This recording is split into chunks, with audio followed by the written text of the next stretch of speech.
We're growing two varieties of watermelons in the garden here. The first one that I'm looking at here is a yellow-fleshed variety called Desert King.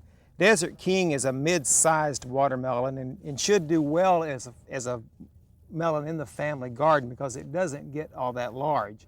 And we really find that these two varieties that we're growing do not really take up all that much space in the garden, but nonetheless, of course, they do take up some because they are a vining crop. The other variety of melon that we're growing is All Sweet.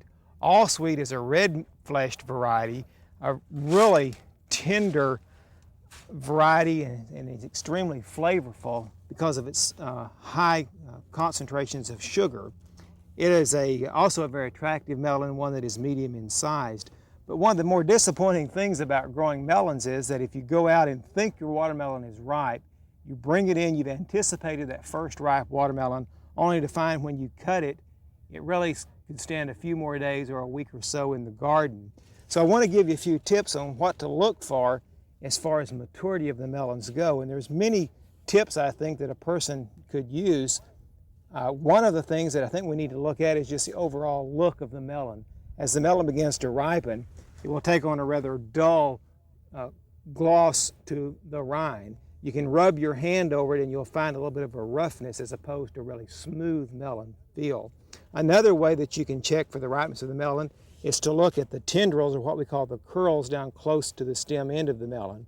And when those are dried up or become very brown and dark, that's another good indication that the melon is ripe. Some people like to thump the melon or gently knock on it. If it has a dull thud or a dull sound, solid sound, it's probably ripe. If it has a hollow, ringing sound, it's probably still green.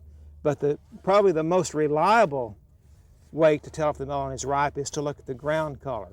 And if the ground color where it's been laying on the ground is a nice, creamy, buttery yellow, this is a real good indication that melon is ripe.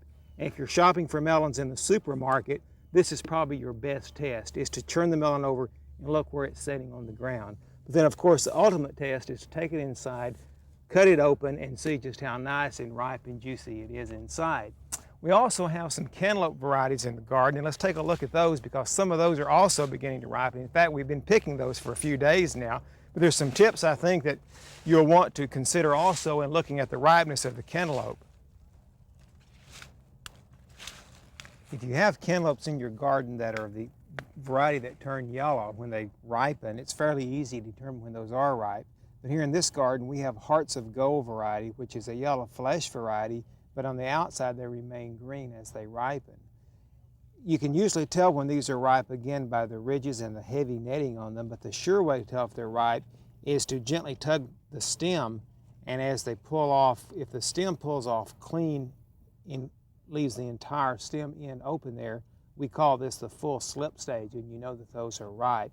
If you have to really tug on these, and when you pull them off, half of the stem or a fourth of the stem is still left on the cantaloupe itself, they probably should have had a few more days to ripen.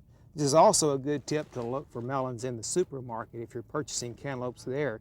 If you find that the melon has half of the stem or portion of the stem still attached to it, that melon probably was picked a little bit immature and was allowed to ripen or change in color en route to the market. And of course they ship there that way, but you won't have the flavor and the sugars.